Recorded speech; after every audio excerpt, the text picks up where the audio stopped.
Alright, you ready? Alright, patch notes. What the fuck is this patch highlight shit? Patch notes 8.3. I don't do these very often. Oh, okay. Wait. Is this how they're doing this now? This is pretty smart. Swain champion update. Katarina passive nerf. Sejuani Q nerf. Victor Q ER buff. Passive Q and E buff.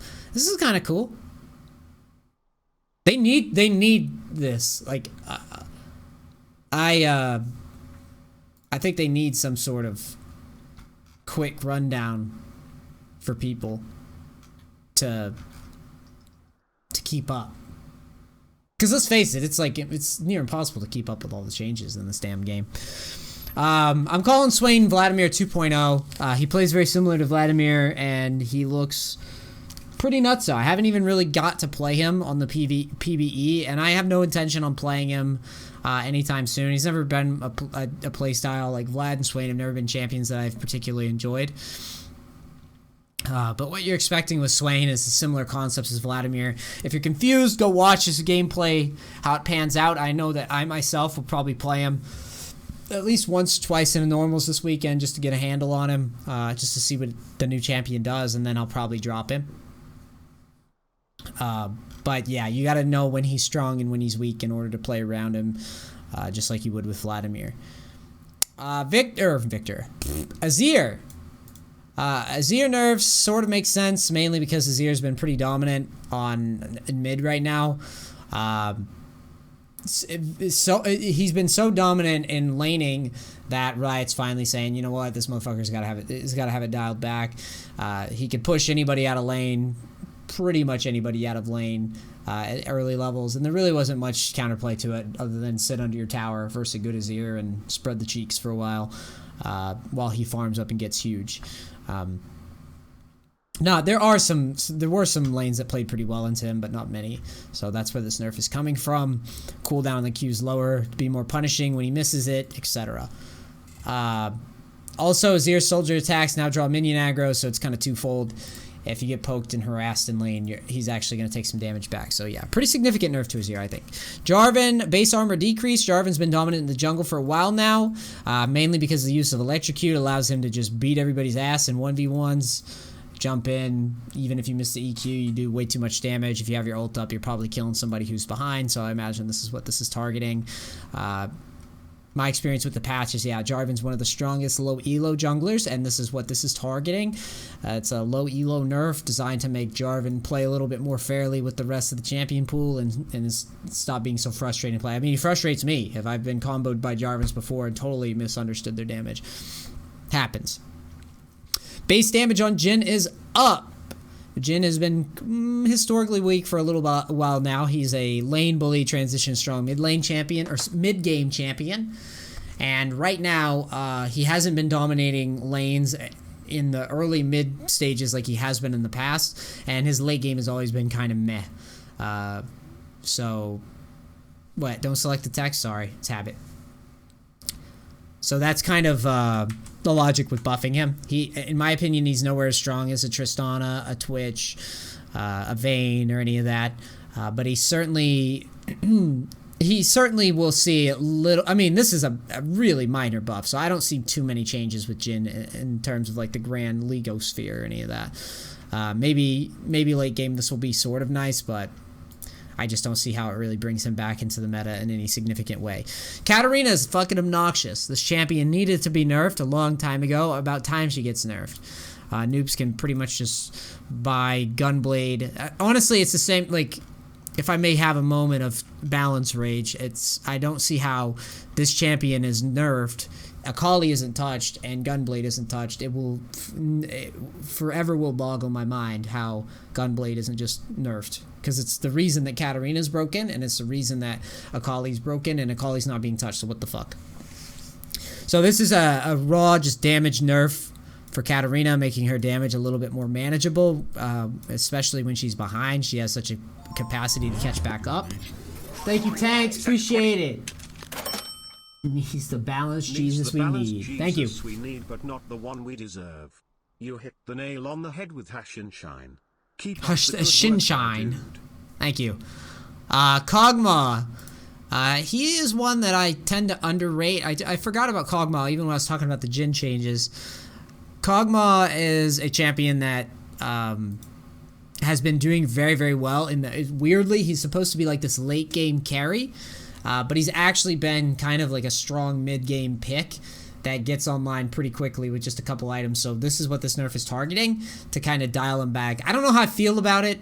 I'm sure AD carries might tend to disagree with me, but I've never really viewed Kog'Maw as like too insane on like a standard solo queue environment with like 2 AD carries of equal skill. But I can see how he's been getting snowballed and champions like the composition of like Lulu Kog'Maw or like Janna Kog'Maw has always been kind of problematic to balance in solo queue, and I think this is what this is targeting here with this nerf, with the maximum health damage nerf, toning it down a wee bit. So it kind of makes sense to me. Yeah, that's kind of how I view it. He's kind of easy to kill in solo queue, but there has been people complaining about him, mainly the compositions where it's like protect Kog'Maw types, where like a support that actually knows how to play a good passive support does it well, and like Diamond, it's pretty hard to fight back. Lucian damage is up. It's going to feel very, very, very good on him with press the attack, I'm sure. It's one of the few champions that I've seen that actually can use it, sort of.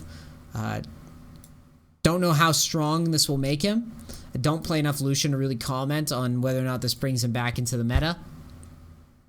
But I think it's a welcome change. He's been kind of low win rate champion for a while now, and I haven't seen him pop off in a very, very long time across any elo really.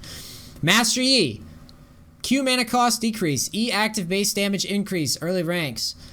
Yi sucks. Cowsep has been whining now for I don't know how long, and it's mostly justified. Yi hasn't been a good champion in a very long time, even in low elo. High elo, he hasn't been relevant in years. And mainly the reason why Riot's scared to fuck with him too hard is because they're dealing with a lot of weird booster strats in other regions, and people that take advantage of Yi in very interesting ways, and if he gets out of line, it can really wreak havoc on solo queue, and that's why touching the numbers has always been kind of a scary subject for Riot Games. They don't like a champion like Yi dominating. They don't like a champion like Yi dominating low elo, and they definitely don't want to see it dominate high elo, so but these changes won't push him over the edge or anything.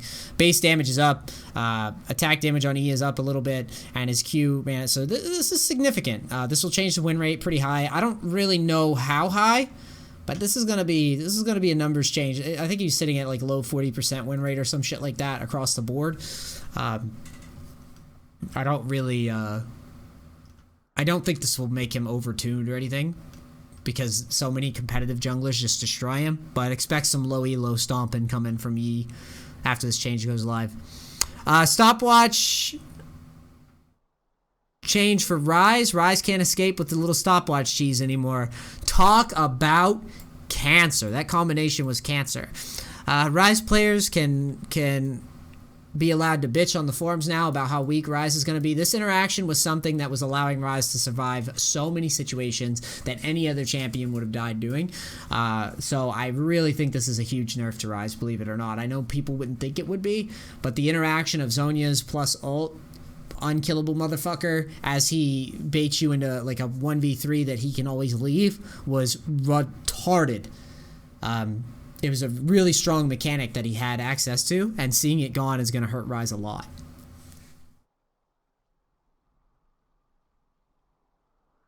So, yeah, that's my thoughts. Sejuani nerfs. This is a champion who pretty much wins any game she's in. I would imagine her win rate is actually bonkers in low elo. I don't have the numbers, and I don't think anybody really has true numbers on like what win rates look like at certain elos at certain times across all servers. But Sejuani's been a champion, kind of like Jarvan, like they pointed out, where it's like he's on the other. If Sejuani on the team, you can't juke that champion really. She's gonna make your life a living hell, and she's a hell of a duelist. So it's just a brutal combination for solo queue. A nerf is welcome. Whether or not this kills Sejuani is very unlikely. Champion's still super strong, and once she scales to late game, she's just as obnoxious as she was late game. So if she survives, she's gonna make games a pretty high chance to win. Tryndamere buffs. Tryndamere is one of the lowest win rate top laners. Still a very strong champion. Tryndamere players are just bad. I'm sorry. I have to be the one to say it. Tryndamere is a completely fine top. Tryndamere players just don't listen to shit, and they keep trying to do the old shit that they're doing. This buff is not going to put Tryndamere over the edge or anything like that. But I just think it's funny when you have like me doing Smite top Tryndamere, and I have an easy win rate to Diamond, or you have someone like Fogged who's playing Grasp Tryndamere and is having great success in Challenger. Champion obviously works pretty damn well if you know what you're doing. So yeah, I think this buff is welcome still yet, because Tryndamere is definitely weak, and he's never going to show up competitive anyways. But I just think it's funny that people are still unable to like succeed, and I think it's just because they keep doing the old Tryndamere shit of just build full damage and run Tryndamere into people, and it's not working. It's like, yeah, because you have no macro. Victor buff is definitely welcome. This is one of the weakest mids in the game, Victor, right now.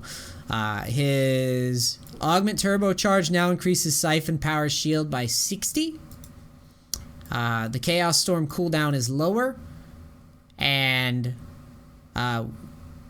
Riot says, in the past, Victor's strengths have been partially defined by his ability to one-shot opponents with Q, Siphon Power plus Lichbane. We've changed his kit over time to reward him for staying near his enemies for longer, but now he's missing the tools to do so safely. What to give Victor players who regularly opt into riskier playstyle the tools to survive the punishment. I don't think this makes Victor OP or anything. If anything, he's still weak mid. I don't think this shield change is enough to really break. Like, he's a low bottom tier mid right now.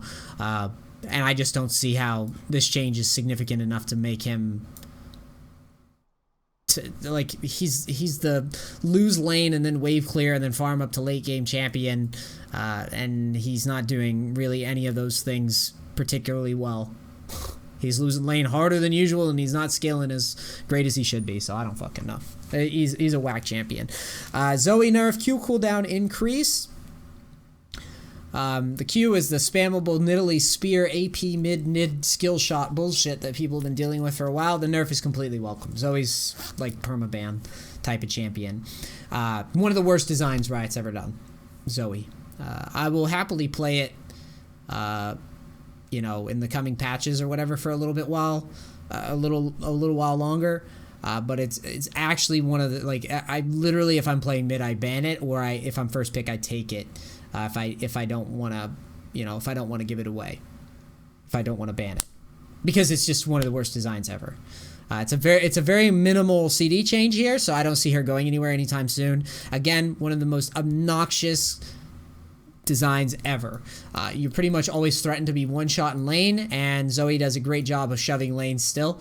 Dopa is saying how he's pretty much his go-to ban, and I faced a good one before in lane, and it is not fair.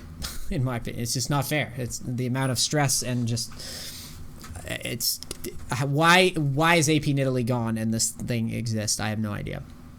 Health regen, clean up champions base health regen stats only include half or full numbers. Don't really know what that means, sorry. Cho'Gath, cool, nice abilities, bro. Summoner spellbook nerf. Magical footwear no longer grants a 50 gold reduction cost. Tier 1 rune instead. Interesting. So you have to choose between perfect timing and magical footwear. Big nerf. Big nerf to the inspiration keystone. Still think it's a very strong rune, but this might encourage people to be more aggressive with the rune choices now. Futures market. Okay, none of that stuff has changed. And that's about it. Guys, that's about it. That's all I got. Overall, I mean, it's definitely a nerf to some of the pain points that people are having. The stopwatch pain point. I mean, stopwatch will still be there now. It'll be more costly to get. Some champions that deserve nerfs are finally getting them. I think Katarina is one that's justified. And I think the Rise change and the Sejuani change, Jarvan change, those are all justified. Shank takes them 6 months in a row. The fact that Akali remains untouched is absolute just, caveman, just troglodyte beating his head against a fucking wall. Just ugh, what? I cannot stand Akali. Cannot stand it. The only reason that she gets to exist in our games, I think, is because she can't really be played competitive, because competitive players know how to play against Akali, but she's the solo queue god, and I hate her. I fucking hate her. Oh, that's fair. Yeah, that's fair. I guess they're reworking Akali, so that's fine. Okay. Good point. I forgot about that. So maybe that's why they're not touching it. But either way, Gunblade needed the nerf. Not Katarina's damage, Gunblade needed the nerf. It's a Gunblade issue. It synergizes too well with Katarina and Akali and pretty much nobody else.